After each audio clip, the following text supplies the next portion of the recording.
Shalom saudara yang dikasihi Tuhan, mari kita berdoa. Bapa kami dalam surga, Bapa yang baik yang kami kenal dalam nama Tuhan Yesus. Tuhan, kiranya Engkau mengampuni segala dosa salah kami, sehingga kami Tuhan boleh juga menjadi berkat dan diberkati oleh Tuhan. Kiranya Bapa, Engkau memberikan kasih karunia-Mu yang besar kepada setiap kami, sehingga kami Tuhan boleh menjadi alat Tuhan yang indah, boleh menjadi Tuhan kesaksian di tengah-tengah dunia yang gelap ini. Dan segala pergumulan masalah persoalan kami Tuhan, kiranya Engkau mau angkat beban kami, dan Engkau memberikan kelegaan, memberikan pertolongan dan jalan keluar. Kiranya Tuhan Engkau memberkati kami Tuhan, supaya hidup kami dimanapun kami berada, supaya menjadi berkat bagi banyak orang. Dan Kau lindungi kami Tuhan dengan nama-Mu yang suci, dengan darah-Mu yang kudus, supaya kami dijauhkan dari kuasa setan, roh-roh jahat, orang-orang jahat, sakit penyakit, wabah, dan sebagainya. Di dalam nama Tuhan Yesus, yang sakit pun Tuhan kiranya Engkau sembuhkan. Di dalam nama Tuhan Yesus, kami sudah mengucap syukur dan berdoa. Haleluya. Amin. Shalom saudara semuanya. Kalau kita mau melihat, kerap kali kita belajar untuk mengenal orang lain, mengenal dunia, mengenal kiri kanan, itu tidak salah saudara. Terutama mengenal Kristus itu jauh lebih sempurna. Tapi lebih banyak orang itu mengenal orang lain. Kebanyakan orang itu senang menilai dan mengenal yang ada di sekitarnya. Tetapi sedikit orang untuk mengenal Tuhan. Ketika seseorang belajar untuk mengenal Tuhan, lebih dari mengenal kiri kanan temannya, sahabatnya, perusahaan pimpinannya, saya yakin maka orang itu akan bisa mengenali dirinya sendiri. Hanya firman Allah, ketika kita mengenal Tuhan dan firman itu ada dalam kehidupan kita, maka firman itu membuat kita mengenal diri kita, sehingga kita tahu siapa kita. Orang yang pemarah, orang yang tidak tahan uji, orang yang suka berdusta, orang yang tidak jujur, orang yang sombong, orang yang kikir, orang yang malas, yang tidak ramah, tidak sopan, saudara. Tidak tahu berterima kasih, kita tahu orang itu. Itulah manusia lama. Setelah kita mengenali kita, kok seperti ini, aku malas. Nah, akhirnya firman mengajarkan, jadilah rajin. Aku ini orang yang tidak ramah, jadilah ramah. Akulah pemarah, jadilah orang yang ramah. Aku sombong, jadilah rendah hati. Dan terus saudara. Ya, orang yang tidak sopan belajar untuk sopan. Orang yang tidak suka menghormati menjadi hormati. Orang yang menjadi egois, sombong, tersinggung menjadi orang yang baik sekali. Karena apa? Karena kita mengenali diri kita.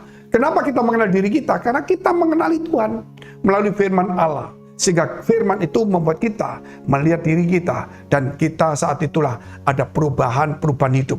Karena siapa yang di dalam Kristus menjadi ciptaan baru, yang lama berlalu, yang baru tiba. Banyak orang belajar firman Allah, banyak orang lulus sekolah teologi, banyak orang jadi pendeta, saudara, mengenali gereja, mengenali semua itu dunia, mengenali firman, tetapi tidak mengenal Kristus secara pribadi, sehingga dia tidak mengenal dirinya, ada hawa nafsu. Saudara, hatinya tidak murni, saudara. Itu kerap kali terjadi. Bahkan orang mengatasnamakan pelayanan, tapi memakai cara-cara dunia. Banyak terjadi. Sehingga dia menimbulkan perpecahan, saudara. Mungkin dia ada seorang pekerja gereja atau pelayan Tuhan. Karena dia merasa, oh toh melayani Tuhan. Jadi dia menghancurkan gereja satu, merusak gereja satu, dan dia membangun gereja. Alasannya, aku kan bangun gereja. Ini alasannya dia seakan-akan berbuat baik. Tapi dia berbuat baik itu di atas dari, saudara, perbuatan yang tidak baik. Sama dengan orang itu merampok, sama dengan Robin Hood yang dia merampok, mengambil uang dan dia bagikan kepada orang miskin. Memang bagikan bagus, perbuatannya itu yang tidak baik. Tuhan itu tidak suka seperti itu. Kita lihat dulu firman Tuhan, yaitu Matius pasal 7 ayat 20. Jadi dari buahnya lah kamu akan mengenal mereka. Yaitu saudara, kita harus belajar untuk mengenali diri kita terlebih dahulu.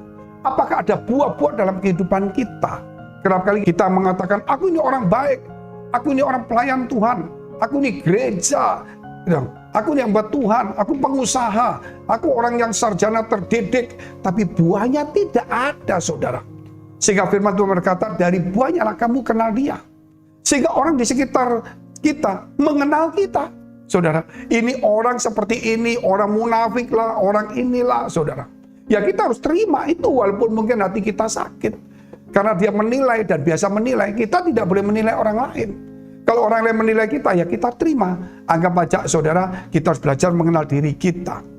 Kita lihat dulu, yaitu Galatia 5 ayat 22 dan 23. Tetapi buah roh ialah kasih, sukacita, damai sejahtera, kesabaran, kemurahan, kebaikan, kesetiaan. Kelemah lembutan, penguasaan diri, tidak ada hukum yang menentang hal-hal itu. Semua agama, semua budaya, semua bangsa punya hukum, punya peraturan.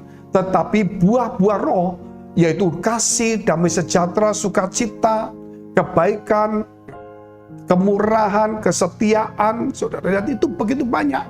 Demikian juga kesabaran, penguasaan diri, dan sebagainya. Itu kalau kita punya, itulah buah yang harus kita tunjukkan.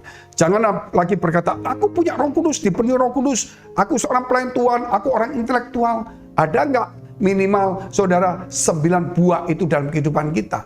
Jikalau tidak ada, berarti saudara kita ini hanya slogan, satu alat promosi. Sama seperti kalau kita lihat bintang-bintang iklan itu mempromosikan produknya, tetapi dia tidak pernah memakai produk itu. Kita tidak boleh seperti itu karena kita bukan orang promosi.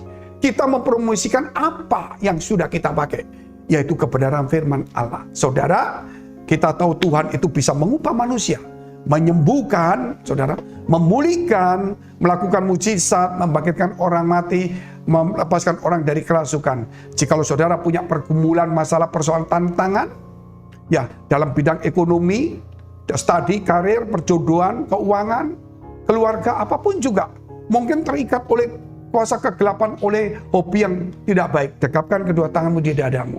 Karena firman Tuhan berkata, imanmu menyelamatkan kamu. Yang sakit, tumpangkan tangan bagian sakit. Firman Tuhan berkata, imanmu menyembuhkan kamu. Mari saya berdoa, di dalam nama Tuhan Yesus, biar imanmu memulihkan kamu, imanmu menyembuhkan kamu, imanmu menyelamatkan kamu, jadilah diberkati Tuhan, jadilah tahir, jadilah bebas dalam nama Yesus. Dan kau jadilah sembuh. Haleluya. Terima dengan iman. Haleluya. Amin. Jika saudara masih membutuhkan pelayanan doa dan konseling, silakan hubungi nomor tertera. Tuhan Yesus memberkati.